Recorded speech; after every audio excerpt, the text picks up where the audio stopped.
broadcasting from the depths of outer space. Hello, I'm alive. I don't know what's going on. By your command. Damn you all to hell! This is the Solo Sci-Fi Podcast. Hello, this is episode 67 of the Solo on Sci-Fi Podcast. Michael Ball, aka Copeland in Portsmouth, UK, with my good friends Martin Fowler in cold, windy London, UK, and author of the Timberwolf books in New Jersey. I do remember New Jersey, unlike a certain co-host always forgets. Tom Julian. Hi guys. Hello. How you doing? I read Good. an article, Tom. I've heard that New Jersey is merging with, is it New Delaware or somewhere? Oh my God! Get him, get Martin, and send him away. Send him to New Wales or South Wales. Get out of there.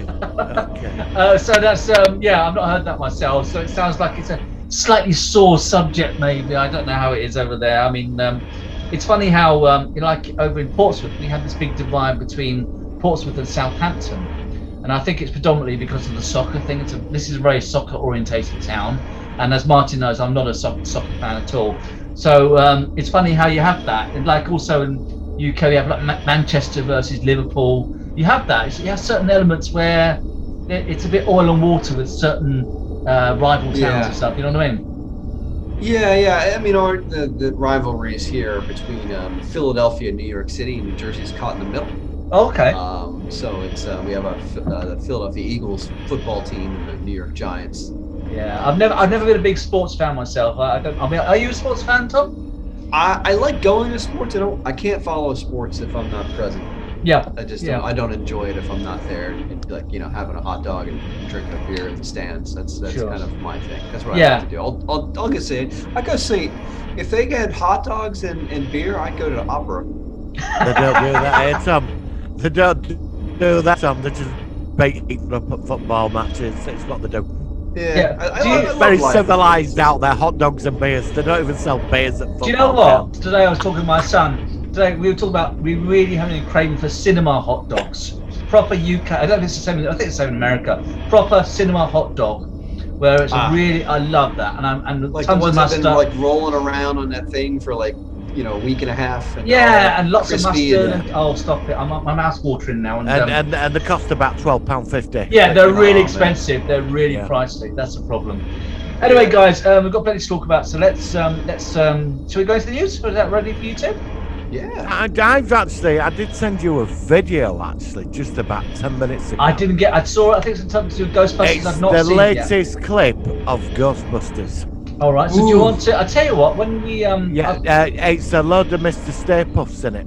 all right. Look. I tell you what. Talk about it now. And when I edit this, I'll put the clip in the corner. So talk about it, Martin, and what you think about it. All right. Well, it's what they call him, Ant-Man fella. You know him that plays. Ant-Man. I don't know the actor, but yeah. I know he's in this, isn't he?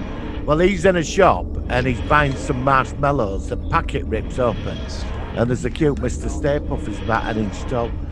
And he's like looking at it, and it bites his finger, and he looks round. There's hundreds of Stay Puffs, and they're all cooking each other on the grill and fighting each other.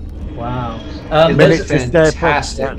It looked like something. It reminded me of some of those great scenes from Gremlins when the Gremlins just going completely bananas in a store or something. Yeah, they start sort of going in and taking. Oh all out. God! I mean, I'm looking forward to this. I think Bill Murray's going to be in it. Like some of the original cast is going to be in it. Yeah. Paul Rudd can be in anything. That's it, Paul Rudd. That's it. Yeah, that's his name. The guy that plays Egon has unfortunately passed away now. I know that, but I think it's his son or daughter. Apparently it's going to be a bit more like the Goonies. It's going to be more kind of like a lot of sort of teenage or that sort of age group are going to be predominantly in this film. And I think that the Dan Aykroyd, Bill Murray, and the other guy, they're going to be more in the background. It's not going to be focusing on them, I've heard. But it's all, I mean, there's a guy on YouTube who I've been following called Al Smith. He's the biggest Ghostbusters fan ever.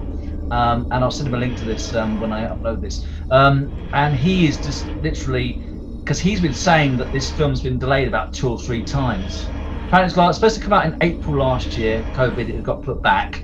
Then apparently it's supposed to come out in June this year, and it's been put back in again until November. And he's like the biggest Ghostbusters fan you could ever imagine. So to him, it's kind of like a really big thing. It's a bit like us having like Star Trek cancelled or something. You know what I mean? So it's kind of like. So it's interesting that I get a lot of news from him about what's going on, but apparently it's going to be. I mean, I think that there's a lot of good things I've heard about this potentially, but I'm surprised in some ways it hasn't been released on like direct download, like films like Bill and Ted's. That new Bill and Ted film that was released last year. It didn't go to the cinema, but I've got the feeling that they want to make a lot of money from this, which is why they want to hold it off and properly release it in the cinema when we have some semblance of normality. Yeah, when you can get the hot dogs. Yeah, well that's it. Everything goes back to hot dogs. But yeah, I mean, actually, Ghostbusters is the film that taught me about Twinkies. I like Twinkies. Yeah, and we don't get Twinkies often normally in our stores, do we, Martin? No, I saw some in Sainsbury's actually, and they were $4.99. Oh, okay. Well, I normally have to get Yeah, but they were like a very they're really pricey because they're very very specialist. And I love Twinkies, and I'm It's a big surprised. Twinkie. I'm surprised we don't get them as common as like donuts or something. Because I'd get What those. did he say at first Ghostbusters? That imagine a 30-foot Twinkie, and then the guy goes, "That's a big Twinkie." Yeah. Bizarre. I like Ghostbusters though. What did you two think of the female-orientated Ghostbusters from 2016? Did you see it? It wasn't very Yeah, good. I did see it, and it is not special. Yeah, it's something's not quite there, is it? No, it was. I mean, look, I went to the set. I did laugh at some parts of it. It was ridiculous. It was, and I think the female actresses, before I get me head bitten off, I'm going to have to be very careful how I come out. Yes, with it. okay. I thought Leslie Jones and Kristen Wiig and the rest of them were fantastic, but the director he messed it up. It He was did. just Yeah. It would a film you'd go with a family to see, you'd watch it and that'd be it. There was nothing special about it. They tried, but it was just it's watchable. So It's semi-watchable in my opinion because of its legacy. It makes it'd be fine if it was if it stood on its own. It'd be a fine film, but because it is what it is. The director just let the cast kind of riff and go on and improvise, and just on and on and on, and things are, there's some great deconstructions of it that I've seen. Red Letter Media does a really good one about how it's they don't let anything land. It's like there's jokes out there and the joke hits, and then suddenly they're rambling on about something else. And I didn't love it. I saw it and I was half asleep. I read the script was leaked online. Somebody did a YouTube video about the entire script 6 months before it was released. Really? Wow. That's how bad it was. And because you're a bit too sure about people and that they get hold of these scripts and that, and it was identical. Like the big scene at the end where it possesses all the soldiers and the police and that. It was just terrible, wasn't it? I mean, I don't blame Chris Hemsworth. I found he was sort of quite funny because he's quite. I like Chris. I mean, I've seen because he was in, of course, Star Trek 2009 as Captain Kirk's dad, George. I think his first name. And of course, I'm now watching him in the Marvels as Thor, and he's a good actor. I like him actually, but even he couldn't save that 2016 film. No, it was something before it even started. Yeah. Oh, well. There's some parts I really liked in it, but there are also some parts I'm like, man, this you can't stop. All right, here's the thing: you're watching that film and you can't be like, I just can't imagine Bill Murray and the others doing it like this. It just wouldn't have worked out. Is it also partly because humor's changed between 80s and 2016? I find the Ghostbusters in the first movie, the sarcasm and the wit still works today. Yeah, it's still very, very funny. Yeah, it's still very, like the bit with Peck when he walks into the office. This he man knows, has no dick. knows, mind my language, but he knows he's a class A wanker straight away. Yeah, exactly. And he's onto him. Yeah. And that humor, it works beautifully, and that film lacked that. Yeah, there's something definitely missing. Oh well, never mind. We'll look forward to seeing how it goes. So my piece of news, which you two probably would have seen, is that they're starting to release some Star Trek spoilers or info for Star Trek Picard season 2, featuring Q returning. John Delancey is back, and also there's some early footage of Discovery season 4 with new uniforms and stuff. Yeah. What do you two think about what we've? Because obviously it was, I've seen the pictures of the uniform. It's just why don't I just give up, man? I like the new uniform. Well, they're all right, but just give up. I mean, for God's sake. I mean, it's like trying to flog a dead horse, isn't it? Well, apparently they changed the uniforms because they were sort of the new future uniforms are sort of grey. And they were apparently because the bridge is sort of a goldy, sort of grey, sort of dark coloured. Apparently, the Starfleet officers, you can hardly see them when they're in the background on the bridge. So they changed the uniforms to the 24th century. Command is red, security is that sort of yellowy, beige colour, and science is blue. I actually quite like the uniforms, but like I said, what about Q returning on Picard? How do you think that'll work, either of you? Or not? I didn't love the first season of Picard. I thought it was nice for a while and then kind of fizzled. Yeah. But I have to have my heart on my sleeve for Q. I'm excited. Well, I know you haven't seen Star Trek Continues yet, Tom, but John Delancey does appear, not as Q, but he does appear in an episode of that, and he was very good in that. Even though it's a different character, I really like that. I'm jazzed. I was thinking it'd be really cool if they brought Q back, but they had different actors playing him all the time, just kind of like almost like a Doctor Who thing, like like a regeneration or something. Like he could just he could be anybody he wants, so why not show up and be like Elle McPherson one day and somebody else the next day, and he could be whoever he wanted to be. Well, I've always thought of the Q as a bit of almost like a collective.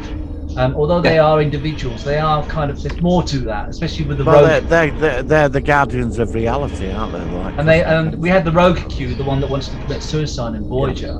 And of course, because he did do that, it really threw the whole of the rest of the Q consciousness into a really bad position where they're to be replaced. They need that part. It's like I think it's like a Lego sort of jigsaw puzzle where it all needs to be slotted in together to work. And that was quite clever, actually. It's interesting with the Q because they're in Star Trek they are the most powerful. So we've seen so far. They're beyond V'ger and all that. They're just like they're omnipotent, aren't they? But it's. I think after this series, I think Picard should finish. I have to say that I'm a big fan of Patrick Stewart. I've seen him twice. I've seen him twice at theatres. He was in Chichester down the road from me a few years ago, and we saw him doing Macbeth. And it was really weird because we got these tickets and this really small theatre, and he was literally about 5 meters in front of me doing. I think it might have been Hamlet. I can't remember. It was a long time ago, but it's one of those Shakespearean things. And he was absolutely fantastic. But with all due respect to him, he has aged quite a lot, even just in 5 years. And I don't know whether it needed a second season. I mean, despite what you think about the car, I'd like to finish his journey off, and I think that now that he's a Cylon, well, all right, I use that. Yeah, I like a Cylon in principle. Yeah, just call him a Cylon. Yeah. It's like with Q turning up. I'd like to see something big with the Q, all of them. That there's, I don't know, it's going to affect reality. And Picard, it finishes, I don't know, he sacrifices himself. He does something big. And just as he dies, Q freezes that moment in time, says, why do you come with us? Because we're moving on somewhere else now. Well, maybe that's interesting. Really epic for him. Yeah, but Q, way to look at it. I mean, Q could make him human again, in theory. He could make him back to, well, Q could make him a Q. Yeah. Well, he could. I don't spoil it. I mean, no, he can't. No, he's got to be epic. Why? But he can't. I know he can. The thing is, I'm worried that it won't be written well. You've got John Delancey. He's an actor. He's not a writer. What if he's given shite again? What if he's given a terrible? And we say, what the hell have we done to Q? Like we've done with. I've got my real fears about it. That's the problem. I'm right. I'm very excited. I love Q and I love John Delancey. And I agree with Tom. Q can be they could have got any actor to be a cube, because there's loads of them, and Yes. they're all omnipotent, and they can take on different forms and alter reality at a whim. But I just like to see something where there's something, I don't know, there's something that affects the continuum, and it affects everything in reality and time, and Picard becomes the focus point, and he sacrifices himself, and they step in because he saved them, or there's a threat beyond even them. Something unlike that, there's something building, and he sacrifices himself, but he stops. You get this epic ending, like final episode, where he freezes time and says, we can pull you out because you're a focus point. We can't change it, but we're gonna, I don't know, turn you into a cube or something, and you're gonna come with us, and that's it. I just like to see his story end now. Yeah. I think it's give him that ending that Captain Kirk never got in Generations. Oh, I thought Captain Kirk's death. I mean, I love Generations. I thought it was a great film. But as I say, a lot of people didn't like the way Kirk died. And apparently, that was actually refilmed. Apparently, his first death was even more underwhelming. Right, really? Yeah, apparently it's redone. But going back to, I mean, with Picard, is that only supposed to be for 3 seasons, or is that? Do we know how long they? I don't know. Is it? No. I don't know. To be honest, I know where Martin's coming from, but I would take as many seasons as they have as a gift just to see Patrick Stewart perform. Yeah, fair enough. Hopefully they'll do it. It'll be a little bit more cohesive than last time.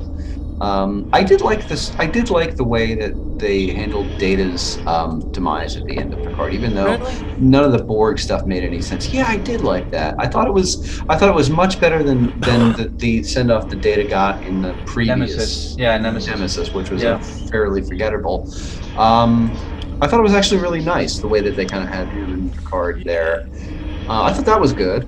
And I even if it's semi-lousy in some cases, I'll still take it. I'll keep watching Star Wars films just for the heck of it. But. Yeah, I mean, we'll be watching it. I mean, like I said, it's I know that Brent Spiner's coming back. Apparently, as the other brother that we didn't know about, the other Sun brother, the human one. Data, Law. Oh no, not the brother, the human brother, the other Sun that we saw at the end of Picard season 1. Because Dr. Noonien Sun also had a human son, which we never knew about, and we saw him as Brent Spiner. Yeah, he's coming back. I assume. I don't think we're going to see Laura again. Is Data's daughter coming back as well? Is she going to be? Lal. The other one. Yeah, but see, I always think of Lal. Lal was the daughter.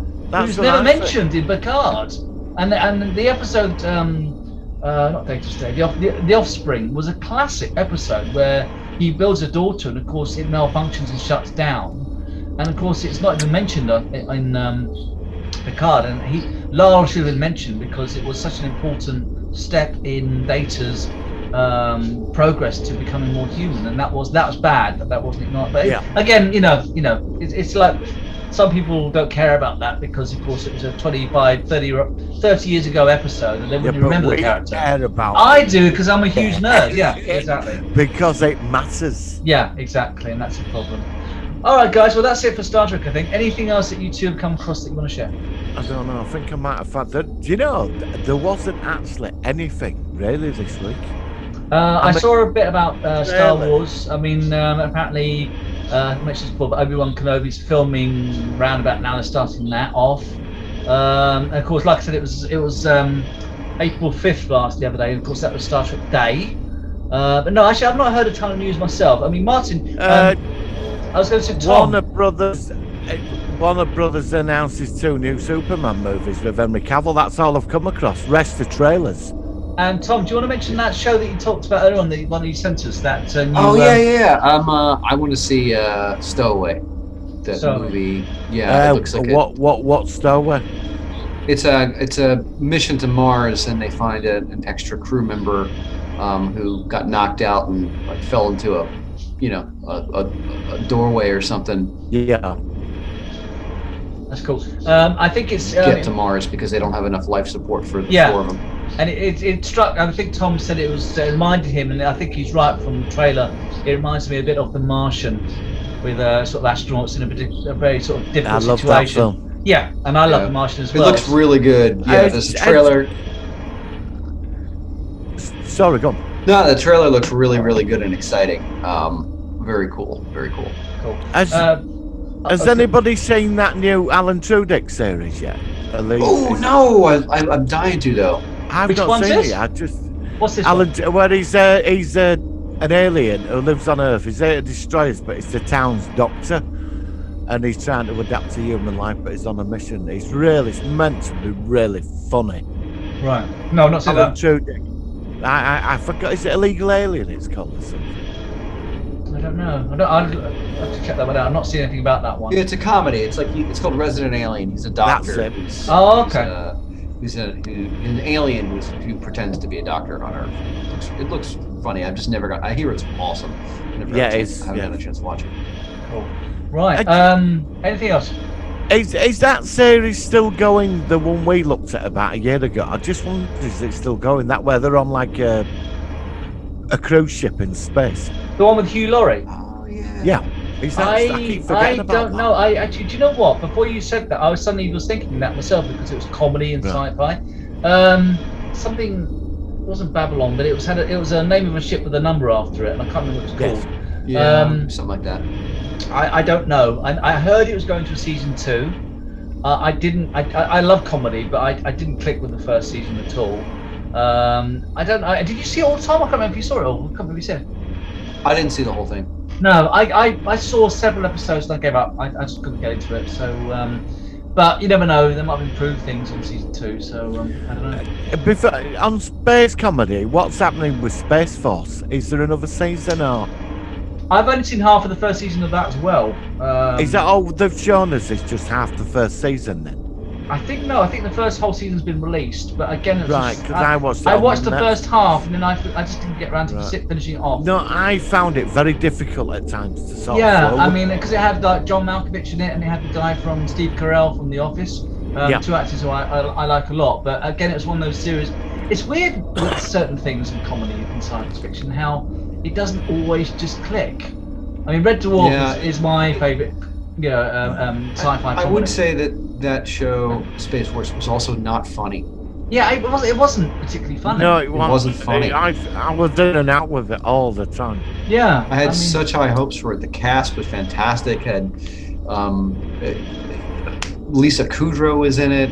You know, all these fantastic comedians, and it just wasn't funny. I just remember like watching it, being like, you know, when you're watching something and you're actually enduring it, and you're like doing it out of obligation. That's kind of how I felt like the second or third episode. Yeah. I would say with For All Mankind, episode 7 of that season 2, I'm loving that. I think it's more like a drama. It's less sci-fi in many ways. After the idea of a different sort of alternate timeline with Russia getting to the moon first, but it's still very solid. It's just got a good story, good characters, and of course it's an alternate timeline, so you don't quite know what's going to happen in this timeline, which I always find fascinating, like the parallel universe. But it's got echoes of what happened in the real timeline, like the Apollo Soyuz mission and the shooting down of the Korean jetliner, stuff like that happens, but it happens in a different way.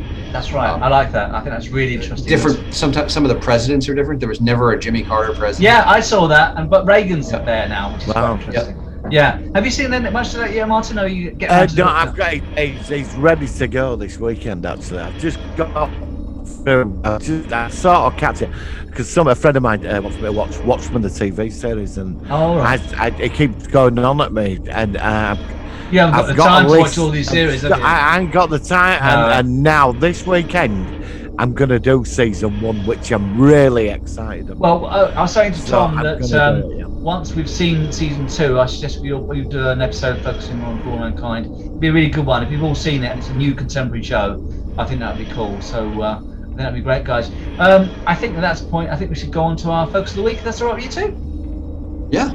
Is it Godzilla then? No. Oh, actually, no. That's quickly. Yes, we have couple of ones. Godzilla versus Kong. I saw it. Tom's seen it. Martin, what do you think of it, first of all?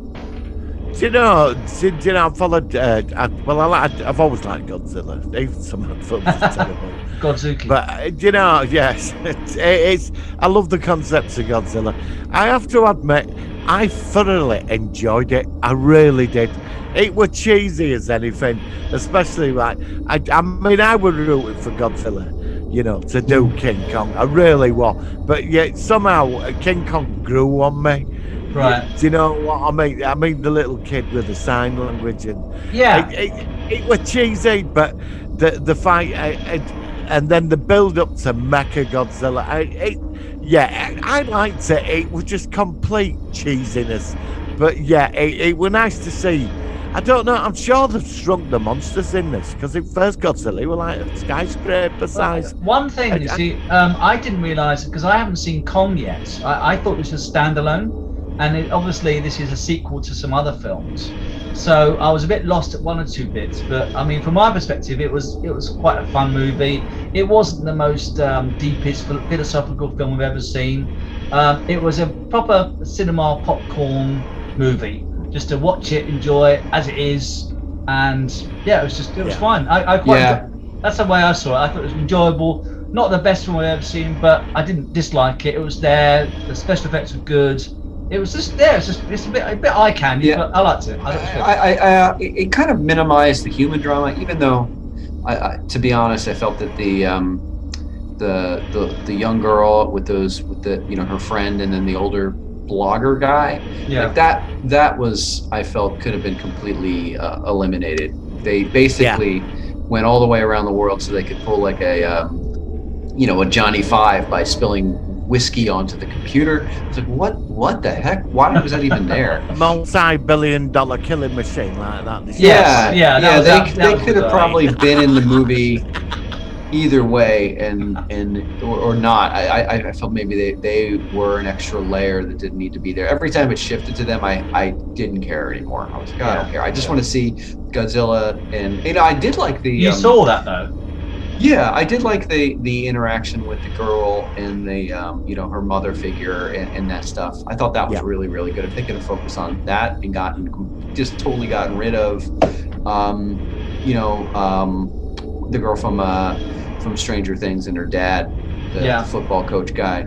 I was like that could have slimmed things down a little bit. But I know it was sort of silly and weird, but I love the whole like going to the center of the earth thing. I just have this affinity for like large Jules Verne or something, you know. I mean, I just love my own writing is the forgotten giant old places, which kind of felt like that, his throne room in the center of the earth. Sure. Reminded me of that. I think in the next movie, I think there should be a civilization down there. How they have that. Possible. How it was set up was crazy. Like with the gravity and the other landmass in the air, it was awesome. It was. Are they making another film? Are they going to make another film? I don't know. That might be end of trilogy, actually. I think there's been 5 movies or 4. I think the money aspect of it is warranting another film, but who knows? Yeah, and also because it's done very well. It's done very well. Yeah, but of course, I mean, but surely it would have done less well because it's not been released at the cinema. I mean, I suppose there's been limited cinema releases. Is there where there's been like very small theatres, I suppose? But even so, I don't know. I liked it. I thought it was fine. I think, guys, we should step on and move on now to the focus of the week. So, but I'm glad you enjoyed it, guys, and it was quite fun. Right, here we go. It's the Solar Sci-Fi focus of the week.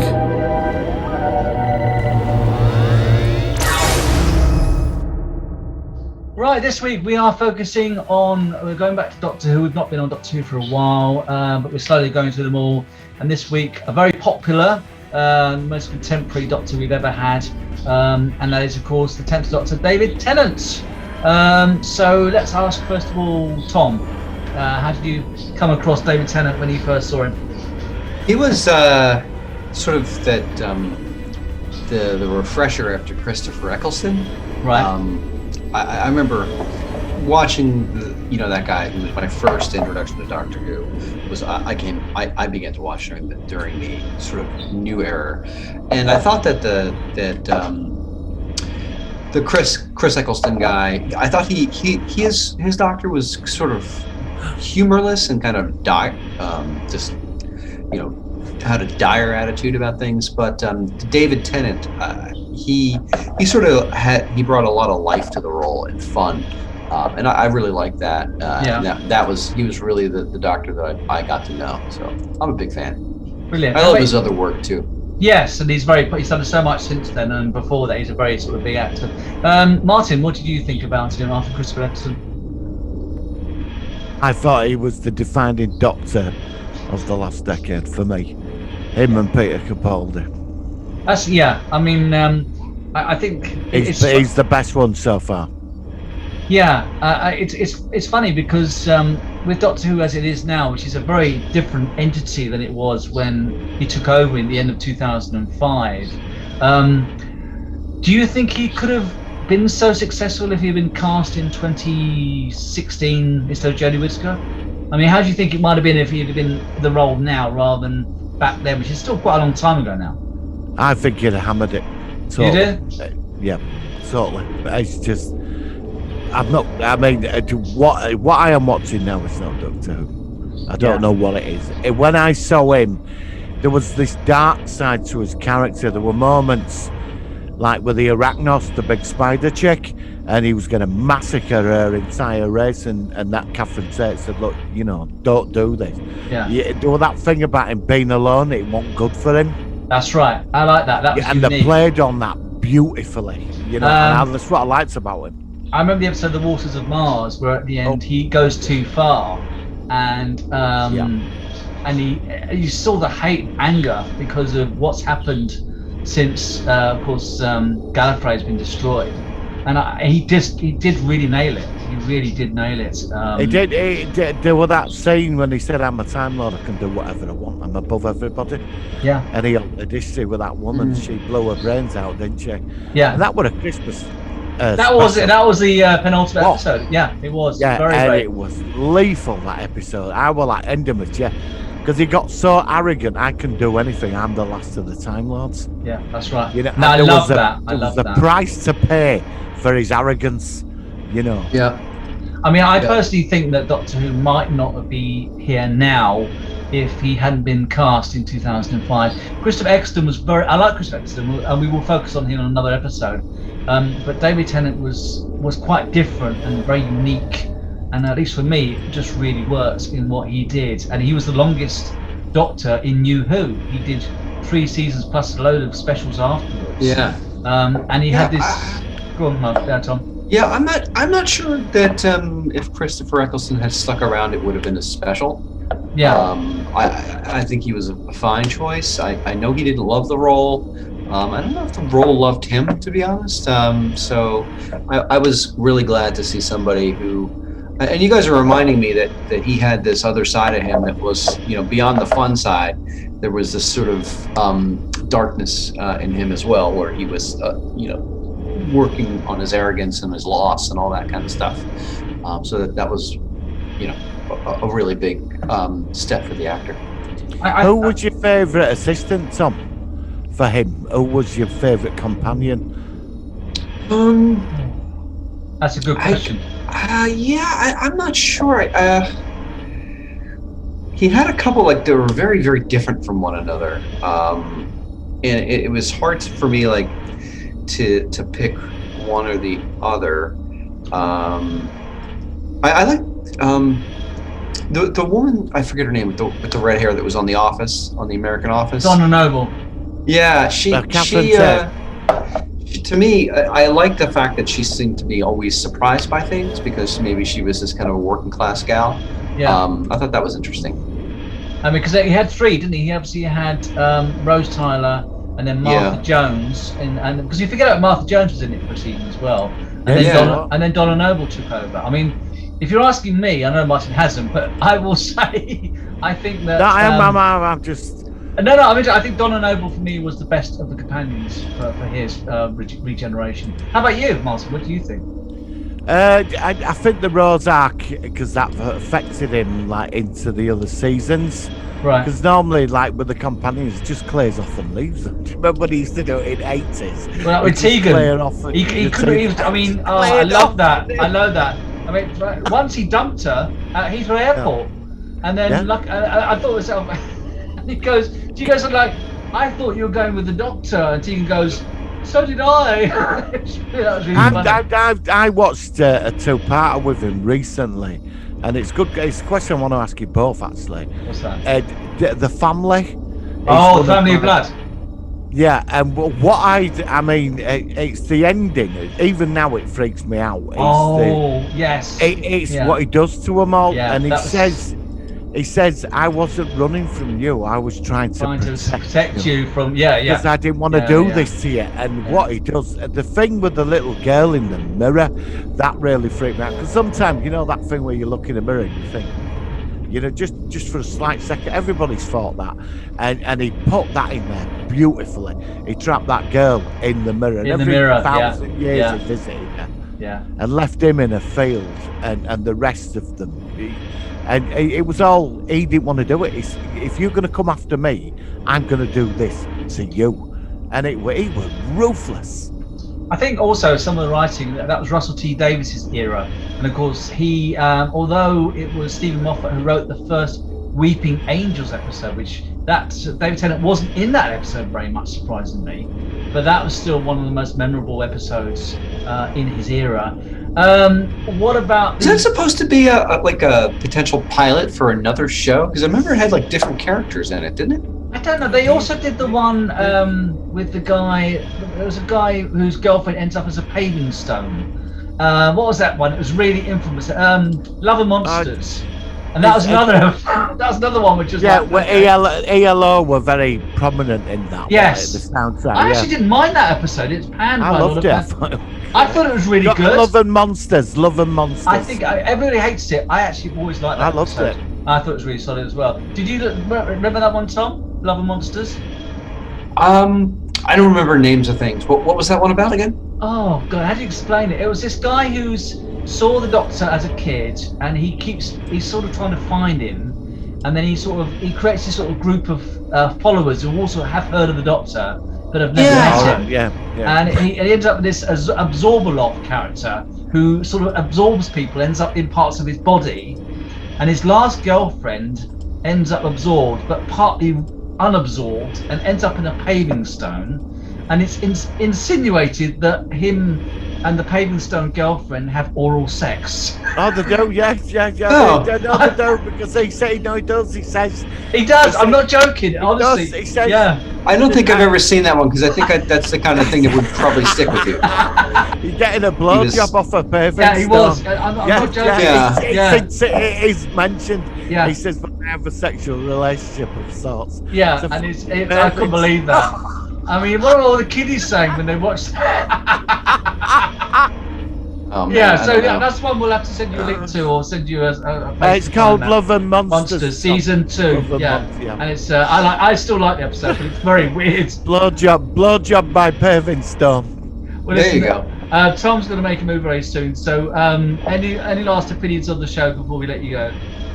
No. Thanks for including me this week.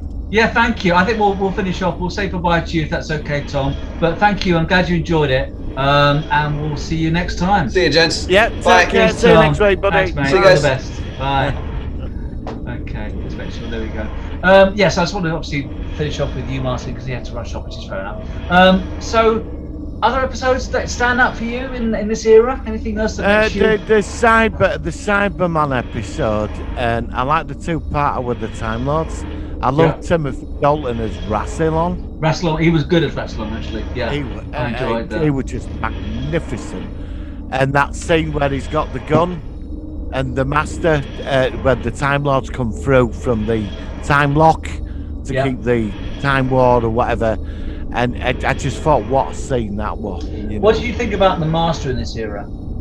I felt sorry for him, because I look at him, because I bought the Blu-ray a couple of weeks ago, John, but I look at Roger Delgado's Master now and thinking now, because of what I've seen, that he's been manipulated by the Time Lords from day one. That's exactly, that's very clever. That's why he goes on all this destruction and all. That's another sign of good writing, because of course when you watch the Anthony Ainley and Robert Delgado eras, this tap in the head kind of thing, yes, that was given to him or enforced into him when he was a child, and of course it's made him unstable, and so it gives that's what I call good writing, and that's why a lot of people with again going back to current Who, where they're saying now that the Doctor wasn't born in California and was born in a different time, and a lot of fans are really upset about that, because that really is treading on 57 years of history. I think it makes a lot of sense. Yeah, I mean, I don't mind it, but a lot of fans are upset that possibly the Doctor had other incarnations and stuff that we've not seen. And we'll talk about this more when we do the 13th Doctor episode. But going back to the Master with John Sim, who's a great actor. I thought he was really good as the Master, really manic. Yeah. I mean, I love the episode in David Tennant's last episode where he's losing his energy, and he literally absorbs, he's almost like eats them just to keep him going. And he'll say things like dinner time, and he'll sort of fly, almost like a superhero. I thought that was really a very interesting side. There were some episodes with some really heavy, dark sort of endings in it. I like the one where he met the devil. Oh, the two-parter where... with the black hole and the planet. That was a very good episode. To trap him there. Yeah. There was some real heavy stuff in the writing, especially the endings were quite dark. What about what was clever? River Song made her last appearance, or nearly last appearance. Yeah. Although technically it was her first appearance. I thought that was very good. Where of course, and that was another really good sign of writing, that we watched David Tennant with River Song, and of course we've never met River Song. But you look back on later on, and you go back to the episode after watching the 11th Doctor episodes, and of course she even appeared Peter Capaldi. That was very writing, that we watched her the wrong way round in the storyline. I thought that was done very well. Time travel. But that's never been done before. That was never been done before in Doctor Who. A long-term recurring character that we see in the wrong order. I thought that was epic. I thought they did such a good job with that. So I don't think we've got much more to say about it, really. I mean, there's so many good stories. I'm just looking at my collection, other stories that came to mind. Obviously, Weeping Angels that we've seen. Ood making an appearance first time round. Yeah, there's so many good stories. I loved it. I really did like it. I think he left at the right time. I mean, would you like him to have maybe done one more season? I would have liked another season. I'd like Eccleston to have done a season 2. Finish it with a bang, bring in Tennant. And I would have liked Tennant to have done 5 seasons, but obviously Hollywood called. If you get a chance, get hold of Jessica Jones. He plays the supervillain in that, does David Tennant. I saw David and he's absolutely marvellous in it. I saw him in a recent drama on ITV about a guy who murders. He murders people. I can't remember the name. It was a well-known news event during the 80s, and he was a gay guy who would sort of like chat up men in bars and tube stations and bring them back and kill them. And he was epic in that. I've not seen him in a ton of other shows outside. He does a lot in America. He does a lot in America. Right. He's in the MCU. I mean, he's the Netflix. Honestly, okay. Yeah, that's what Jessica Jones is, the Marvel superhero character. It's much darker, and he plays this character called the Purple Man, and he can make anybody do what he wants by just talking to him. I saw him recently, about 2 or 3 years ago. He was in some fantasy series, and you saw him, but I don't know if that's a series. He was on some sort of fantasy show which was advertised heavily about 2 years ago. I never saw it. Maybe that's what. I'll have to look him up on the internet with Dave. Yeah, it's called Jessica Jones. Honestly, is that the one it is? Yeah, maybe that's what I'm seeing. I'm not seeing it. It's only 10 episodes. Okay. Give it a go. It's all right, definitely. Really downtrodden type, superpowered being, and the things he did to her, because he talks to her, but everybody has to obey what he says. Everybody. Right. Okay. I don't want to give you any spoilers. No, that's fine. I mean, like I said, ruthless in it. The best thing about this podcast is that, you know, not only just for people if they follow us, that, you know, we as co-hosts are learning about other shows, which we might not have seen. I mean, you got me into Marvel. I got you into Halloween 3. Actually, on my video today, I did give you a thank you. Oh, okay. Which was that? I covered an obscure TV series of 6 episodes, which actually got the video. The video got blocked in 52 countries. Oh no. Which I don't know why it was made 20 years ago, and it only made 6 episodes. But I did mention it was from one of the creators of The Outer Limits, and I've been watching The Outer Limits actually. Brad Wright and Robert Cooper did. And they are brilliant. And of course, they went on to Stargate, which of course we know what the writing was like from that series. So brilliant. Well, listen, Martin, thank you very much. I was going to propose with you two. I've just watched 2001 recently, but we've never reviewed 2010. I've watched clips of that today. I actually watched clips. It's funny, it's weird. Yeah. I watched clips because I wanted to look at I saw somebody's built the Space Station V, the wheel thing. Oh, yeah. And I started watching clips of it on YouTube. It's funny how you. But I watched a bit of 2010 today, and I thought to myself, I really would like to review that because let's go for it. We've done 2001, but it's a great sequel, and I'm sure Tom must have seen it because it's such a well-known film. So let's do it next week. Brilliant, thank you, Martin. All right, I came across this weird David Tennant Doctor Who rap thing. I think it's clips from his show, and I don't know, it's just so different the show. So Martin, thank you for joining me again. I really appreciate it. I'll see you next week, and we'll catch you next week on the Solar One Sci-Fi podcast. Thank you very much. Live long and prosper. We thank you, Dr. Donner, friends of Oodkind. And what of you now? Will you stay? There is room in the song for you.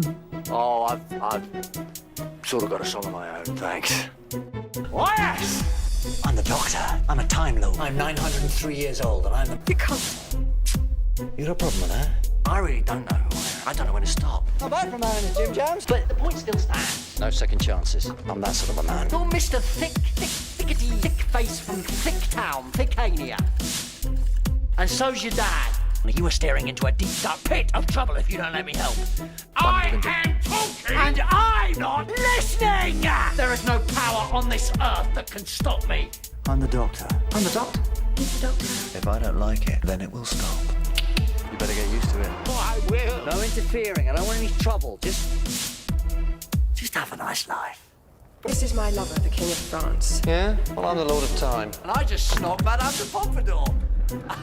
I like the stuff of legend. Is that? Correctamundo. A word I have never used before. Never will again. Bellissimo. You should write that down. There is more to see than can never be seen. More to do than... No, hold on. Sorry, that's the Lion King. For a long time now, I thought I was just a survivor, but I'm not.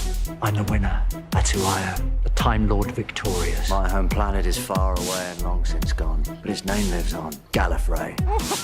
Gallifrey. Do you hear me? The Doctor lording it over us, assuming alien authority over the rights of man. Yeah, I am. Tell me something new. I'm afraid I have to decline. And what happens next is your own doing. The Doctor is in. And I'm gonna win! There is no power on this earth that can stop me. I'm the Doctor. I'm the Doctor? He's the Doctor. If I don't like it, then it will stop. You better get used to it. Oh, I will. No interfering. I don't want any trouble. Just have a nice life. It's not like I'm an innocent. I've taken lives. I got worse. I got clever. Manipulated people into taking their own. Sometimes I think the Time Lord lives too long. Now then, where were we? You shouldn't even exist. You're dead. I'm not winding you up. You're not clever. You're not important. You looked in the mirror lately? That. The most remarkable man I've ever met. I noticed. He's dangerous. That's me. Indomitable. That's the word. People assume that time is a strict progression of cause to effect. No! Wibbly-wobbly, timey-wimey stuff. Once upon a time, there were people in charge of those laws, but they died. Do you know who that leaves? Me! The laws of time are mine, and they will obey me! Fingers on lips!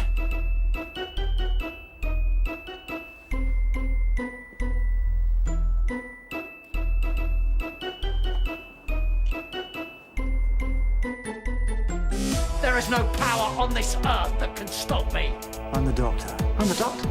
I'm brilliant. No wonder you scream. Oh, yes! Better get used to it. Oh, I will. No interfering. I don't want any trouble. Just be magnificent. This song is ending, but the story never ends.